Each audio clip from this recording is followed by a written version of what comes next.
Om Namo Bhagavate Vasudevaya. Om Namo Bhagavate Vasudevaya. Om Namo Bhagavate Vasudevaya. Narayanam Namaskritya Naram Chaiva Narottamam Deving Sarasating Vyasam Tato Jaya Mudiraye Nashta Prayeshu Abhadreshu Nittang Bhagavata Sevaya Bhagavati Uttama Shloke Bhaktir Bhavati Naishtiki.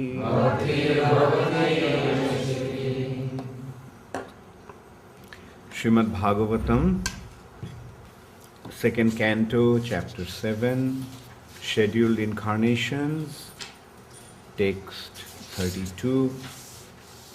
Gopair Makhe Pratihate Vraja Viplavaya Deve Abhivarshati Poshun Kripaya Rirakshu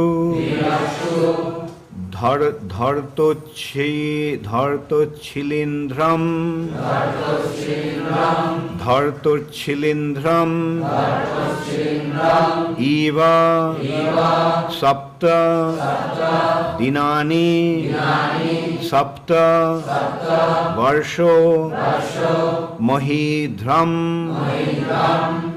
Anaghaika Kare Shalilam.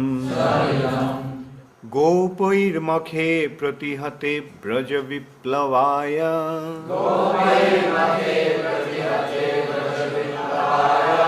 Debe Bhivarshati Pashun Kripaya Rirakshu.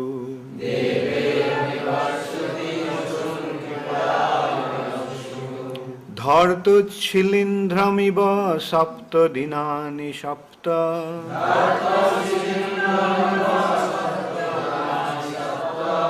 Varsha Mahidram Anaghaika Kare Shalilam.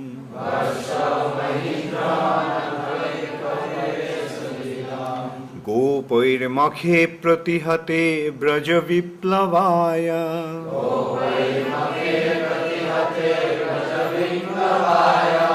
Deve Bhivarshati Pashun Kripaya Ririkshu.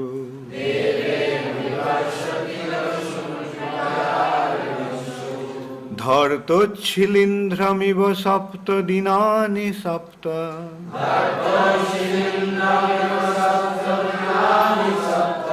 Varsho Mahidram Anaghaika Kare Shalilam.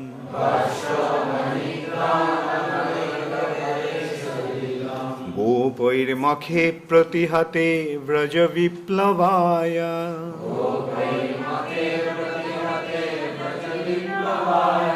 Deve Bhivarshati Pashun Kripaya Ririkshu.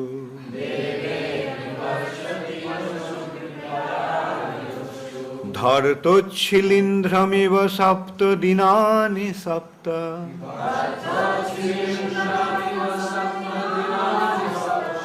Varsho Mahidram Anaghaika Kare Shalilam.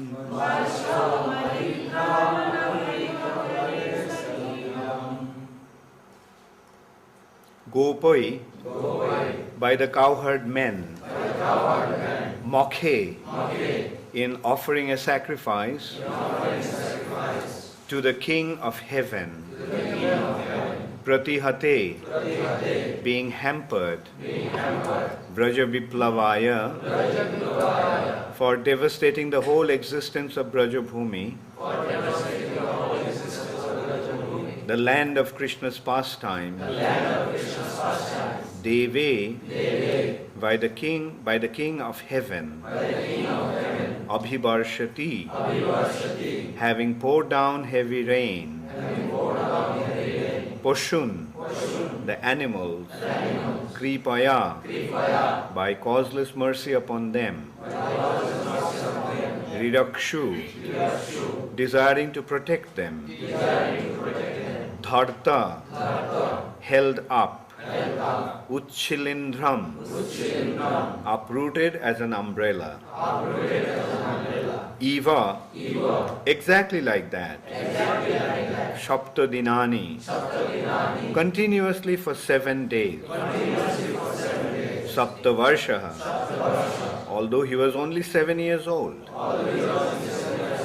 Mahidram, the Govardhan hill, Anagha, without being tired, Ekokare, in one hand only, Salilam, playfully.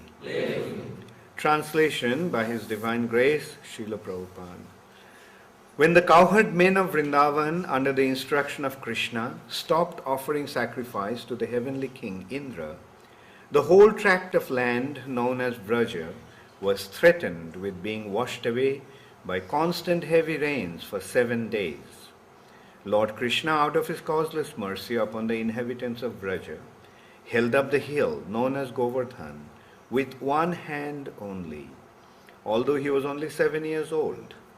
He did this to protect the animals from the onslaught of water. Please repeat after me. When the cowherd men of Vrindavan, under the instruction of Krishna, stopped offering sacrifice to the heavenly king Indra, the whole tract of land known as Vraja was threatened with being washed away by constant heavy rains for 7 days. Lord Krishna, out of his causeless mercy, upon the inhabitants of Vraja, held up the hill known as Govardhan with one hand only, although he was only 7 years old. He did this to protect the animals from the onslaught of water. Purport by Srila Prabhupada.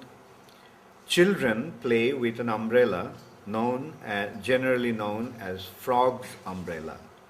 And Lord Krishna, when he was only 7 years old, could snatch the great hill known as the Govardhan Parvat at Vrindavan and held it for 7 days continuously with one hand, just to protect the animals and the inhabitants of Vrindavan from the wrath of Indra, the heavenly king, who had been denied sacrificial offerings by the inhabitants of Brajabhumi.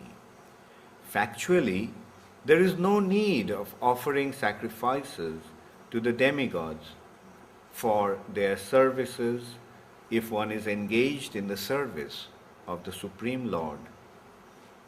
Sacrifices recommended in the Vedic literature for satisfaction of the demigods are a sort of inducement to the sacrifices to realize the existence of higher authorities. The demigods are engaged by the Lord as controlling deities of material affairs. And according to the Bhagavad Gita, when a demigod is worshipped, the process is accepted as the indirect method for worshipping the Supreme Lord. But when the Supreme Lord is worshipped directly, there is no need of worshipping the demigods or offering them sacrifices as recommended in particular circumstances. Lord Krishna therefore advised the inhabitants of Brajabhumi not to offer any sacrifices to the heavenly king Indra. But Indra, not knowing Lord Krishna in Brajabhumi, was angry at the inhabitants of Brajabhumi and tried to avenge the offense.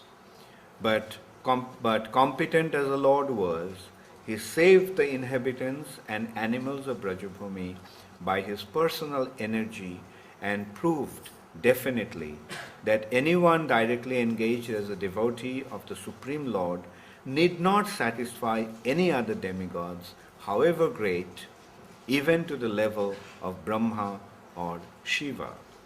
Thus, this incident definitely proved without a doubt that Lord Krishna is the personality of Godhead and that he was so in all circumstances. As a child on the lap of his mother, as a boy 7 years old, and as an old man of 125 years of age. In either case, he was never on the level of the ordinary man.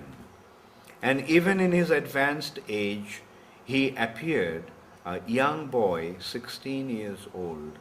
These are the particular features of the transcendental body of the Lord.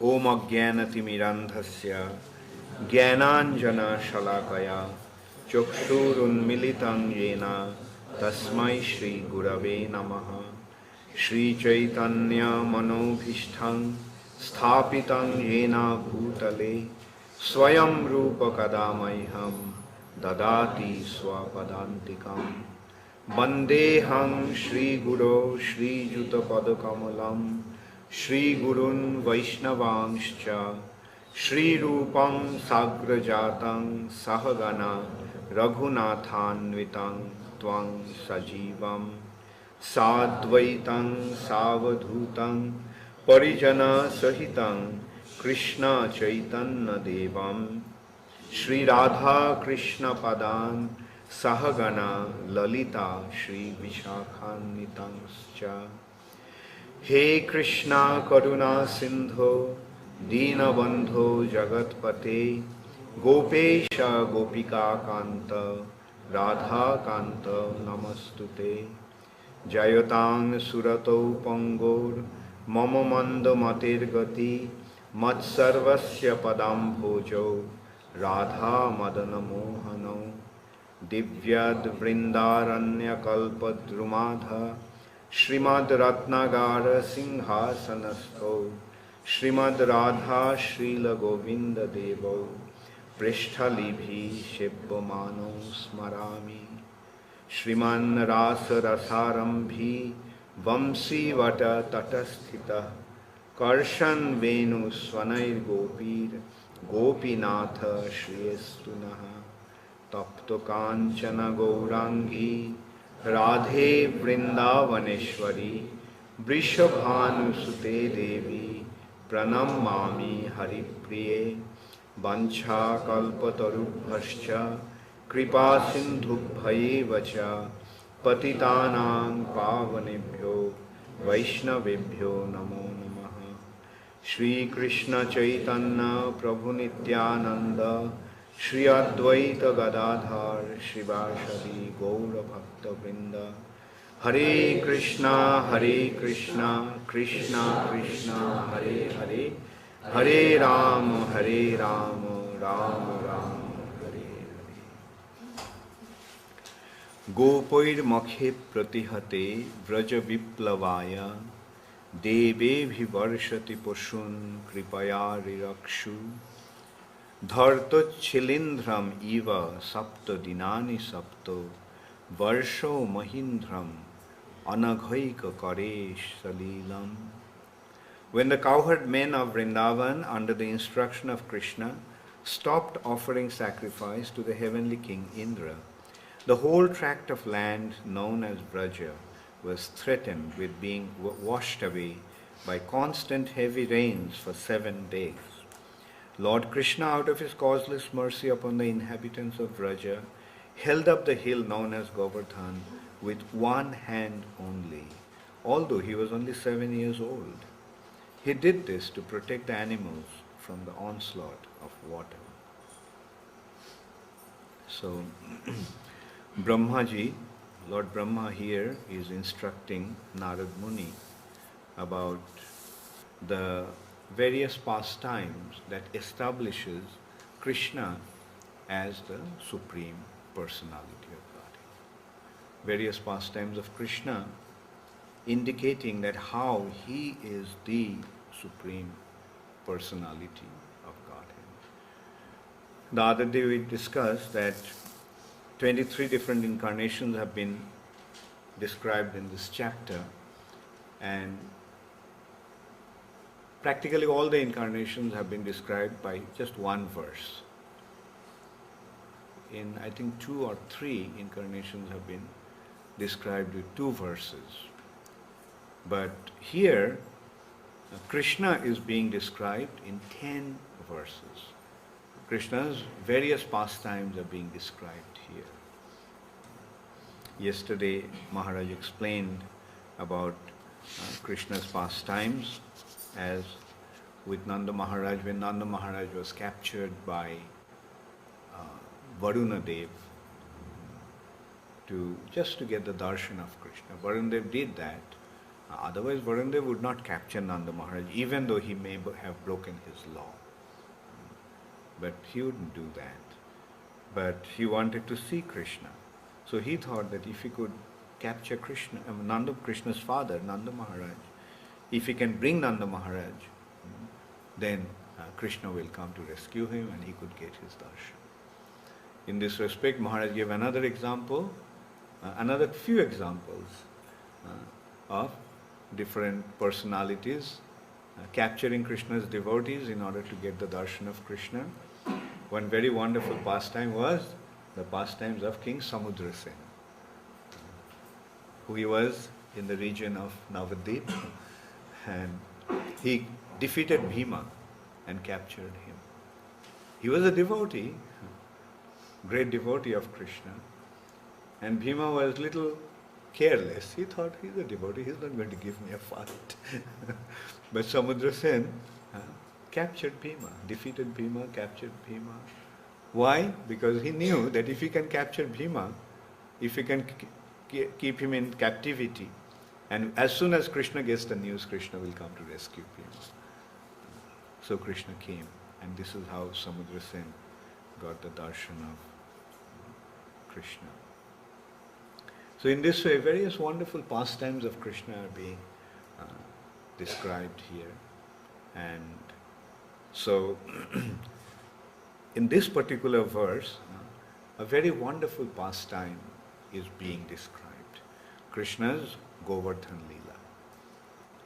Krishna's Govardhan Leela is a very wonderful pastime. We have to understand that these pastimes of minimizing the position of the demigods as far as up to Indra or even to Brahma is not to undermine their position, but to establish the fact that Krishna is superior to them. Actually, the demigods are Krishna's law-abiding servants. They're like in a government, there we have different departmental in-charges,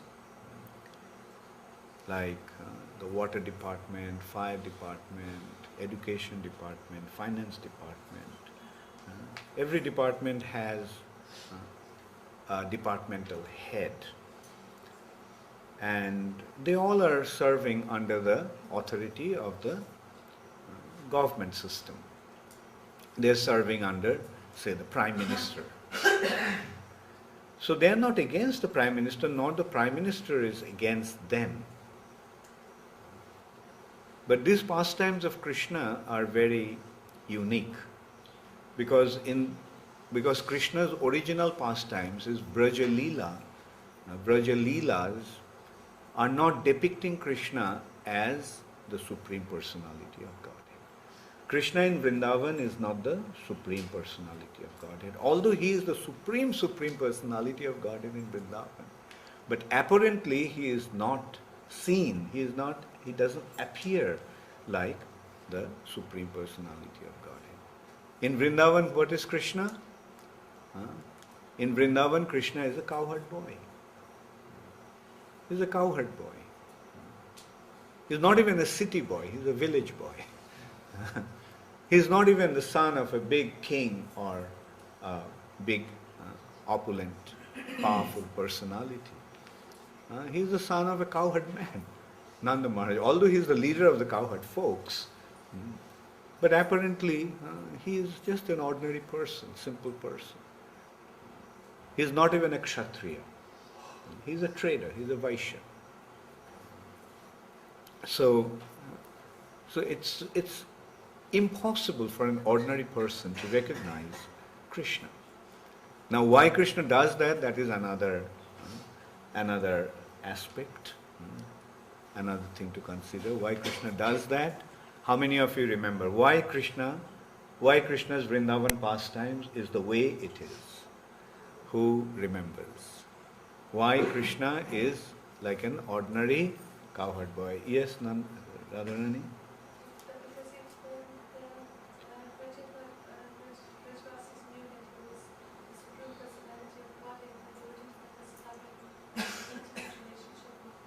Like? Treating him like an ordinary person, chastising him and playing with him, climbing on his back. Why they have to chastise him?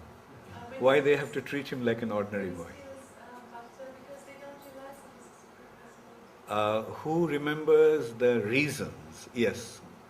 Okay, Sitanand. Okay, yeah.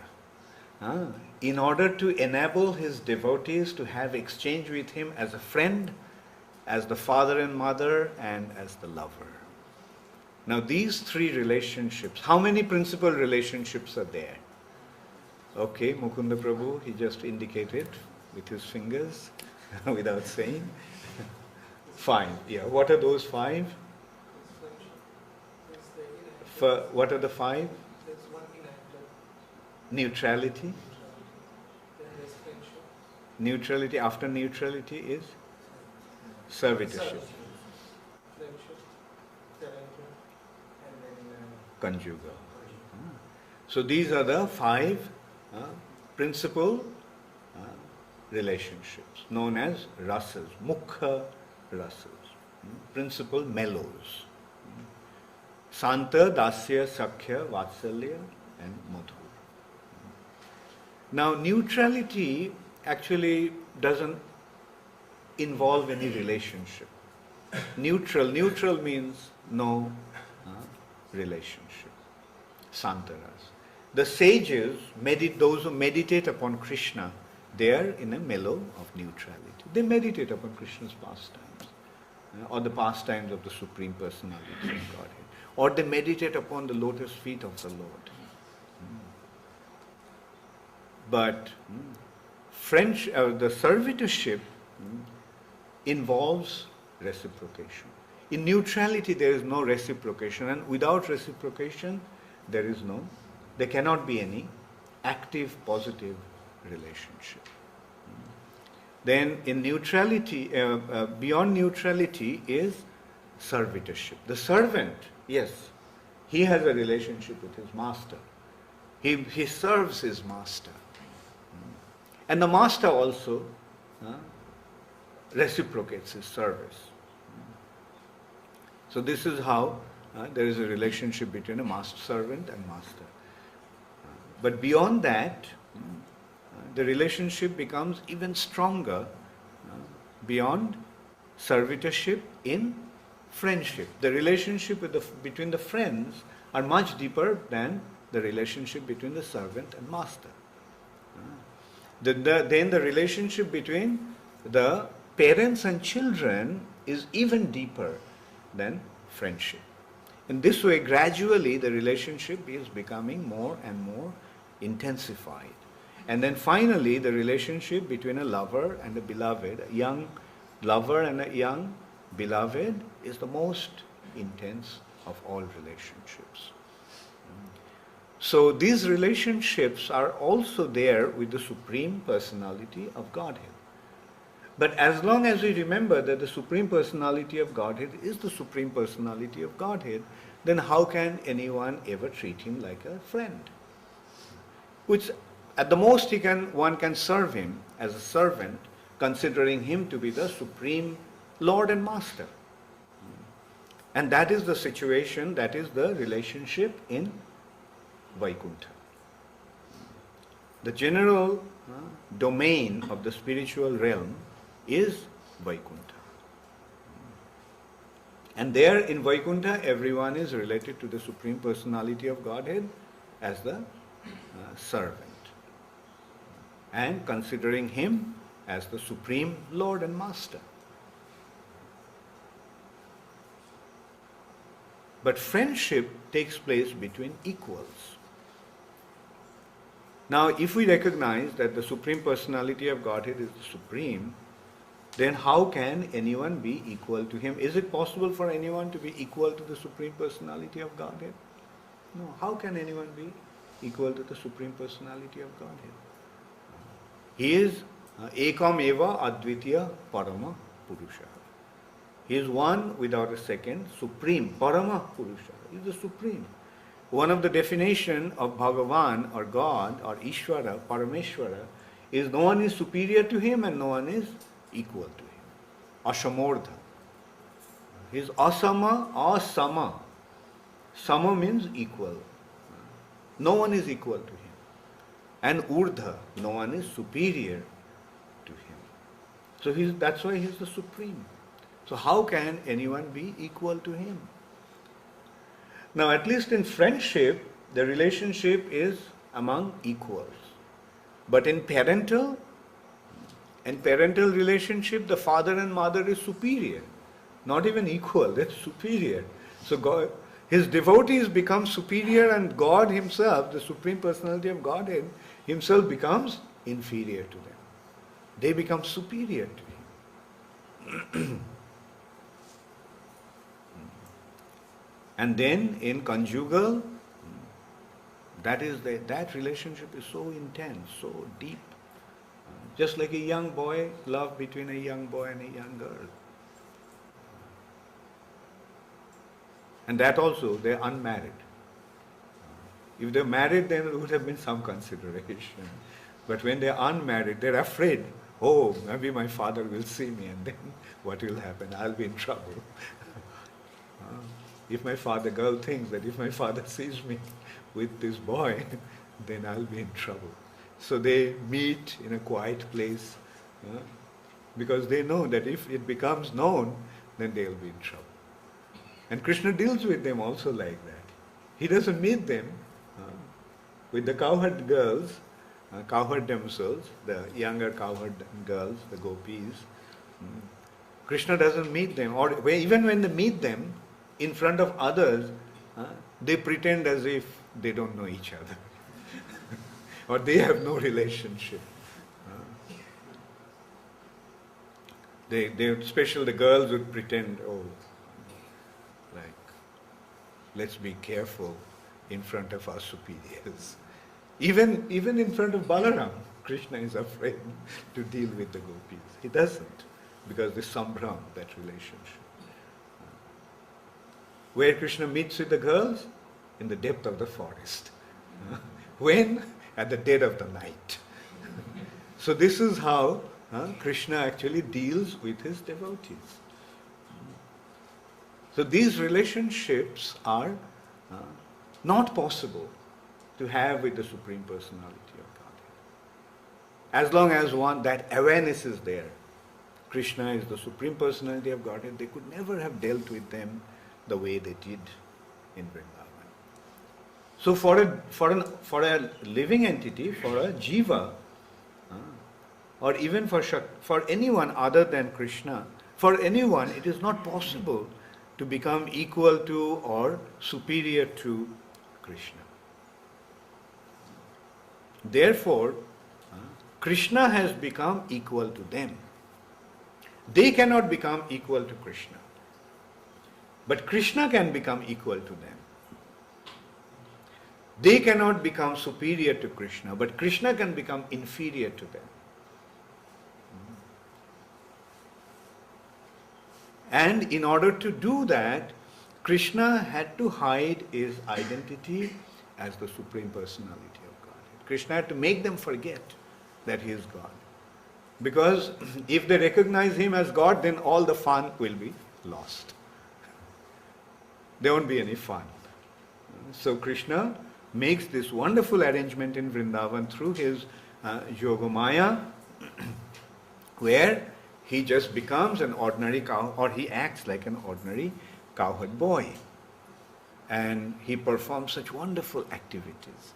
But at the same time, Krishna maintains his position as the supreme.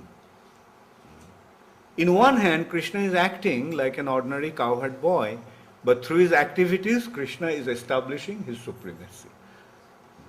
So this is one pastime. The cowherd folks were preparing for a Govardhan Puja, big festival for them. So in a festival, what happens? Do you remember what happens in a festival? Do you have a time to breathe? Do you have time to eat and sleep? You're so busy. If you really want to make that festival an event, so you're so busy, you're so actively involved. So similarly, Krishna is, the cowherd people in Vrindavan, headed by Nanda Maharaj, were extremely busy that day. And how old was Krishna at that time? 7. Krishna was only 7 years old. And Krishna, what was Krishna doing? A 7-year-old boy is seeing that everyone is so busy, no one is paying any attention to him. So he was wondering, what's happening? So he went and asked his father, Daddy, what's happening?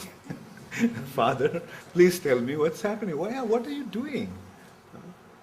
And why are you making all these elaborate arrangements? Why everyone seems to be so busy today? Nanda Maharaj thought that, I'm so busy, and who is going to, this boy has always so many questions. And if I start answering, then there won't be any end to him, entertain him or treat him. So Nanda Maharaj first disregarded the point. Krishna, he just didn't even answer that. He's carried on with his activities. Then Krishna again approached his father. Father, tell me what's happening. Krishna, I'm too busy, don't bother me now. Just keep quiet for the time being. Then Krishna responded, look, I'm asking you something. And if you don't answer, then how will I get to know about what's happening? And if I don't know, then I'll remain in ignorance. And then the people will blame you, that you have a son who is in total ignorance, who is a murak. So then Nanda Maharaj said, Krishna, you see, we are arranging to worship Indradev.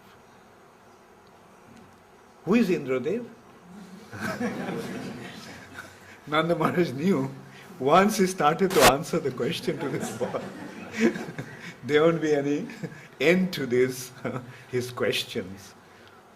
So he said, Indradev is the god of rain. Why do you have to worship him? Because we need rain. You see, we are farmers. We tend cows. For that we need fodders and green grass and water. And if Indradev is pleased with us, he will provide us with all the rains that we need. Then Krishna came up with another beautiful question. Father, does Indradev give rain because he is worshipped? Only when he is worshipped he gives rain? Nanda Maharaj said, yes, that's true. And that's why we are worshipping him. But Father, does anybody worship Indra in the middle of the ocean? Nanda Maharaj got stuck. That's true. While he was thinking whether anyone worships Indradev in the middle of the ocean, then Krishna said, in the ocean there is no need for water, and no one worships Indradev in the middle of the ocean, but still there is rain in the ocean. Tell me, why does it happen? Nanda Maharaj got stuck. Then Krishna asked, is it a tradition or is it a scriptural thing? The worshipping of Indra, has it been prescribed in the scriptures, or has it been a custom? Then Nanda Maharaj said, actually it's a custom. He couldn't justify with some scriptural evidence. He decided not to get into trouble. Then probably the boy would ask, Daddy, then, Father, then which scripture said that worship Indra for rain? Then he just, to avoid that problem, he decided to just accept that it's a custom. Then Krishna said, then why do you just follow some custom? But you see, use your common sense. Don't just just follow the tradition and custom like that. Why don't you just use your common sense? Let's consider. What do we actually need? We need green grass. We get all the green grass in Govardhan. We need water. In Govardhan there are so many beautiful fountains. There are so much water there for our cows. And in this way Krishna just started to glorify Govardhan. Everything that you need is provided by Govardhan. So why worship Indra? Let's worship Govardhan. And Nanda Maharaj, he had such love for Krishna and he had such appreciation for Krishna's judgment. Nanda Maharaj always used to think that this little boy is so wise. He's only 7 years old, but he knows so much. He didn't even go to school. He didn't even go to learn anything from. I never taught him anything. Where did he learn all this? Maybe this is the sanskar from his previous birth. In his previous birth, he may be a jatismar. He may be, most rarely he knows, he remembers things from his previous lives. Still, he didn't think that he is the Supreme Personality of Godhead. He may be a very, very exalted personality who recalls everything from his previous birth. So, when Nanda Krishna says, Father, let's worship Govardhan. And Nanda Maharaj said, yeah, that's a good idea. Yeah, it makes a lot of sense. Like Govardhan is providing us with everything. So why, maybe these things, all the arrangements that he made for Indra Puja can be offered to Govardhan. So they made all the arrangements for Govardhan Puja. And they did the Govardhan Puja. They offered everything to Govardhan. And something very unusual happened at that time. At that time everyone saw, including Krishna, Krishna was just watching, and they saw that Govardhan became a personality whose head was touching the sky, a huge personality. And there was a mountain of food. And Govardhan with his big hand, he was just taking and putting it in his mouth. And sometimes he would just stretch his hand to the fountains and take some water and drink it. And sometimes when it ran out, he said, bring more, bring more. And some devotees also saw that although Govardhan is taking the food in from the mountains of Prasad, but as soon as Govardhan took that, it became replenished. It became filled up again. And Govardhan just ate in great satisfaction. And there was two Krishnas. Actually, they saw that this Govardhan is actually Krishna. One big Krishna sitting, cross-legged, and eating, and another small Krishna, 7-year-old, watching. So in this way they worshipped Govardhan, and then they went out for a parikrama of Govardhan with all their animals and all the Brajavasis. And in the meantime, Indra realized what happened. That he thought he was getting ready to receive all the offerings, and he found out that nothing is being offered to him. Nothing is being offered to him. So Indra was really upset.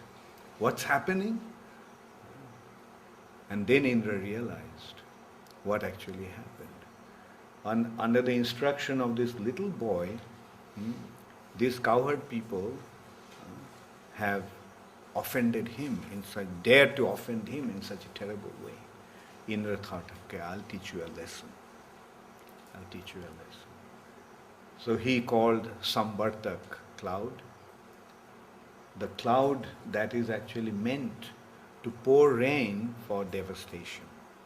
At the time of annihilation, the Sambartaka cloud is called, and Sambartaka actually pours incessant rain and inundates the whole creation. So he called Sambartaka, and Sambartaka came and offered obeisances and asked, "So my Lord, please tell me what I can do for you. Just order me." And then he says, "Go and destroy Vrindavan." And also, he sent the thunderstorm along with that. He go and destroy Vrindavan. And all of a sudden, the residents of Vrindavan saw that the horizon became overcast. And very quickly that cloud started to move along with thunder and storm. So they approached Krishna. "Krishna, Krishna, see what's happening. Such a devastating rain is coming. What are you going to do? What should we do?" Krishna said, "Don't worry." So he just lifted Govardhan hill, because they were circumambulating Govardhan. Govardhan was the nearest situation for them. So he lifted Govardhan and held it with his left hand with the little finger. So in the meantime, the storm and thunder along with Sambarta cloud came and they were devastating Vrindavan. The whole place got flooded. But because Krishna was holding Govardhan hill like an umbrella, nothing happened to the residents of Vrindavan. So Indra wanted to find out what actually happened. So he told thunder, "Go and find out." Lightning, rather. "Go find out what's happened to Vrindavan." So in a flash, lightning came and went back and said, "There's not a single soul living in Vrindavan. Vrindavan has been completely devastated." Indra was very pleased. "Thank you very much for bearing this good news." They learned a good lesson now. Then after a while, thunder, lightning came back again, but this time he gave another news. He told Indra that actually I was mistaken, my lord. I was mistaken. Actually all the residents of Vrindavan, along with their cows and animals, cattle, they have taken shelter under Govardhan hill. And Govardhan hill, after eating all that prasad, became so strong that it went up in the sky. And everyone took shelter under Govardhan hill. So Indra was wondering, a mountain flying? There used to be one mountain that used to fly called Mainak. It used to have its wings, but I cut the wings long time back. Did that mountain grow the wings again and started to fly? Anyway, I'll take care of him. So Indra started to incessantly strike the mountain, Govardhan, with thunderbolts. But nothing happened. Nothing happened. Generally, mountains crack with the striking of the thunder. But because Krishna was holding, nothing happened to Govardhan. Thunder couldn't do anything. And it was not just one or two thunders. Indra was incessantly striking the mountain with the thunder. And then then Indra realized that something is unusual here. Something is unusual. So he came back to his senses. Maybe this little cowherd boy is my Lord, Narayan. So I offended him. So Indra started to shake, started to tremble in fear. So then Indra went to Brihaspati, his guru, Deva Guru, and asked him, "What shall I do? Like I have offended." Brihaspati said, "Yes, that's true. You didn't know that this Krishna is Narayan? He is not the Narayan, he is the origin of Narayan. And you have offended him. So he asked, please tell me, you are my guru. You have to tell me what to do. He said, go and beg forgiveness from him. He said, I'm afraid to go anywhere near him. So Brihaspati said, okay, take Surabhi. Surabhi is very dear to Krishna. And you send Surabhi and you hide behind Surabhi. You hold on to Surabhi's tail and hide behind him. And then seeing Surabhi, Krishna will become pacified. And when he becomes pacified, then you come out and beg forgiveness from him. So Indra did that, and Surabhi went, and Surabhi went to Krishna and started to bathe Krishna with her milk. Did the abhishek of Krishna with her milk.